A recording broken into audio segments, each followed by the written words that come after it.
go to plastics. We've got to work out the pattern of what they're feeding on. Have you? I was just looking how you were talking about the double clutches, Yeah. and they've just come out with the. We did for a while. We don't use them, but Right, because they've brought the smaller yes.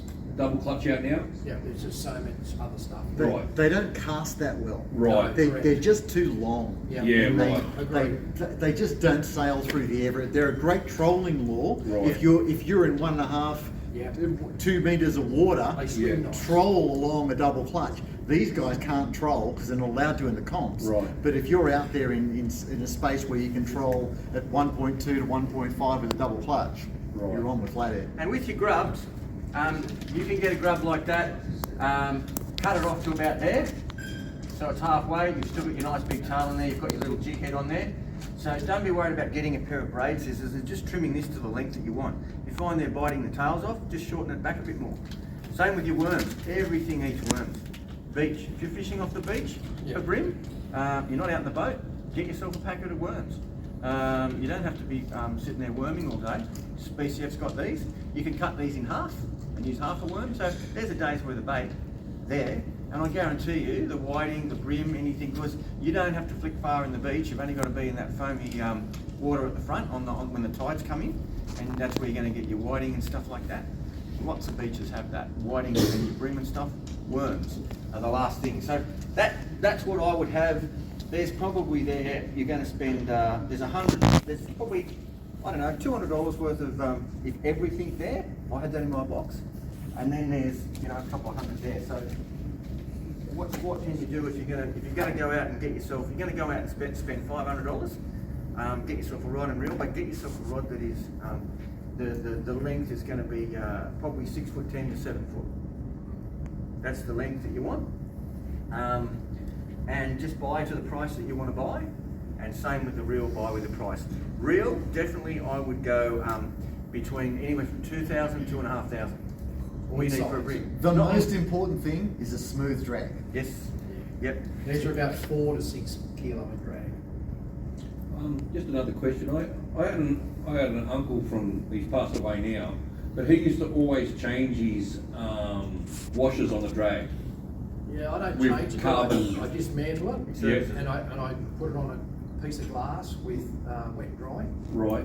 and just Smooth them out. I smooth the discs out. Right. From brand new. Yeah, right. You will get it smooth. I've even put leather washers and mucked around. Andrew, you still selling the drag washers? Yeah, carbon fibre. Carbon fibre drag washers, yeah. Yeah. Downrigger shop actually supplies some. Right. Range of Yeah. But yeah, drag is important, especially we don't have these. We've got them fairly tight because this braid will just cut your finger in half once if you try and pull on it. But the smoothness is key because as soon as we get a hook up, we've got to turn their head because they try and go back into the structure and they're beating their tail. So the idea is for us, we've just got to turn their head and then we can push them and steer them. And one's on the electric and just so much is going on. When you hook a big fish and your adrenaline, you're not even thinking straight. So half the time we're right up on the rocks and we're going to get the boat off the rocks as soon as you hook up and get out of there. And it's frantic, but it's fun. Yeah, we socially fish a lot, but we tournament fish a lot too. In fact, when we're not chasing bream, all this, we will go and still get bream, flathead, tailor, kingies when we can stop them, whatever else we catch, a lot of bycatch, a lot of flatheads. A lot of trevally too. Yeah. And the trevally, by the way, if you do get a good trevally, fillet it, skin it, and chop it up for sashimi and get your wasabi on it raw. It's very cheap, better than buying any of the tunas and stuff like that. The trevally will never throw another trevally. Which obviously you've got expensive gear. In terms of maintenance, you mentioned something about switching the line around and what have you. Yeah, each season, once a year. Once a year. Starts to get frayed, so under a microscope, obviously those fibres would start to break down. And it's the old story, every time you look at your line, you look at the knot and you go, oh, I should change that, and then you don't, and you go and look at each fish and you lose it. So yeah, we flip the line around once a season. Our hooks, I didn't bring all my hooks, but I've got boxes of these trebles, but we would swap those. I try and swap them every tournament, because even once you take it out of the packet, the atmosphere knocks that barb off it. It needs to be razor, because it's such a bony mouth, you've got to hook that hook in. And you catch a fish, you've got to tie a new knot. Yeah. That's just. Yeah. what about washing the line and that kind of thing? Oh, absolutely, salt away. Salt gets cover everything. Yeah. Do your drag washer right up on your reel when you hose your reels. Don't leave your drag washers loose because the water will get in your reel. And then back them off. And then back them off after they dry. The lures with trebles on them, do you normally leave the treble on or take it off? No, everything stays on, but we would just swap the trebles over to brand new ones for a tournament. You know, with the Hawkesbury, you were saying fish, because all of us pretty much live around here. Yeah. Do you have a specific time for Bream-Oz, like, okay, we're coming up to high tide, or we're fishing the run out, or? Yeah, we'll have a game plan every time. Right, They change the bait. Yeah. So it's what the bait's doing. But tide plays a part. So if you picture low tide, right? There's not a lot of water on the bank. It's right down on the bank. I'm not going to fish rock walls or banks at low tide. Right. I'm going to go and fish oyster racks because I can see where I'm going down the middle of the oyster rack because the water is below the oyster racks. I'm not going to go and fish oyster racks at high tide because I'm going to ruin my boat. Right. Yeah. So you're going down the middle of an oyster rack, you're going to fish them at low tide. Right.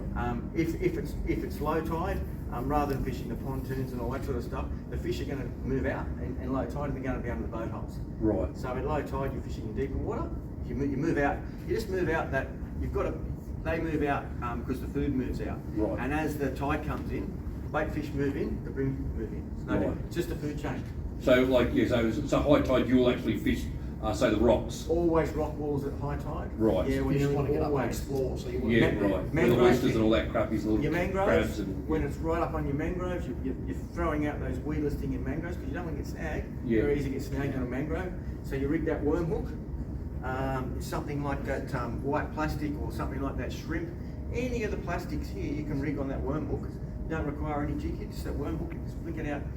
You'd be surprised with that, just with the weight of that hook, I could flick that to the back of the room. Oh, yeah. So, And then you're just adjusting your retrieves on whatever's working. Yeah. Right. just count your sink rate. If something's going down like that, you know, and then you're moving it along and it's going down like that, you'll see it. You try it about 3 or 4 foot in front of you and it sinks. So it's the same when you cast it out. But most of our fish, believe it or not, are caught in probably less water than what this table is. Right.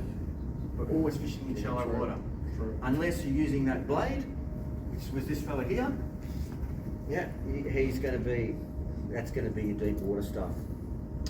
And when you're doing deep water and you're moving along with the current and the tide, don't just drag it along like that because you're going to drag along, I'm snagged. Right? You've got to be throwing out, and then as your boat moves along, pull it in. Throw it out, and then pull it in, and you won't lose your gear. If you just keep dragging it along, you'll find you'll get snagged, you'll get hooked up, and you'll lose a lot of those things. I don't care if I lose a plastic.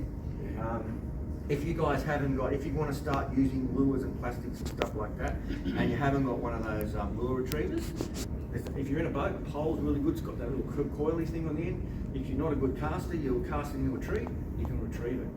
One of those things costs you $25, is going to get One lure back. lots of lures back. Right. And you've got that other lure retriever where you can put it, you hook it up to your line, and it goes down, you pull your line real tight and it goes right down the bottom, and then it just wraps around your lure and you just pull it off. It's like a... They got little chains on the end of little the chain on the and end. hook up onto your trebles. Yeah, get yourself one of those too. Literally snag the lure. You'll save a lot of gear. If you're losing a lot of tails on your soft plastics as well, always carry a couple of packets of assist hooks in your swag. They go on these things here. You literally hook it on in there. So you just run the hook through the assist hook before you put the soft plastic on. Have it on the underbelly, is that right? And on the underbelly, and it drags along and acts like a tail. This is a sample of. Yeah, there are your assist hooks there, and they just kill it. If you've got tailor and things harassing you or whatever else, or something's just hitting the back of it, those things will catch a lot of fish. So that one there that looks like the prawn imitation, Eco Gear make that, Yep. and they also make that. They're probably the two best hard lures to buy.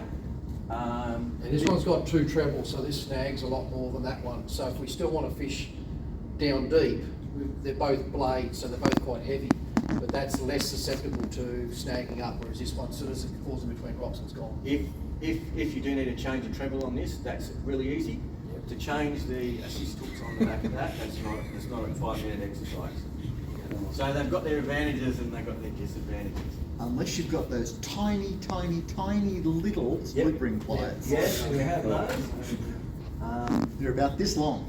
I don't have a pair, but they are like tweezers, and they grab your split ring, and then you twirl it around, you're changing stuff. But yeah, look, we target the bream because we like catching bream. It's a fish that fights very hard on a light line.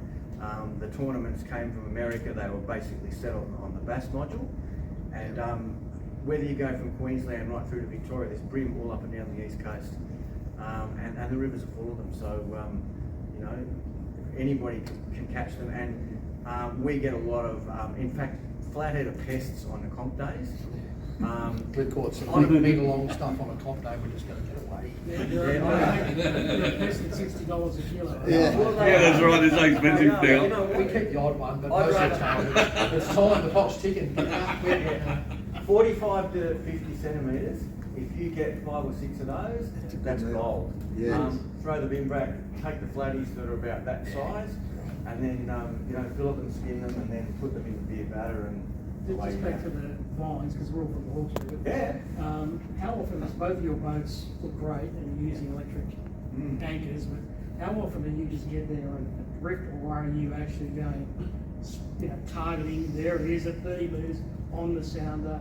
Once you get in there, you work the pattern out, but yes, we'll go right up to the wreck and then just follow the, if on an You're going with the full outgoing tide, you just work that all the way right. Whichever back way in the middle. tide's going along Start there, the again. vines, we're going to be going with that. Yeah. So the electric's only really bringing us out and pushing us in. The sounder, believe it or not, most of what we use the sounder for is navigating the river at night time when it's dark.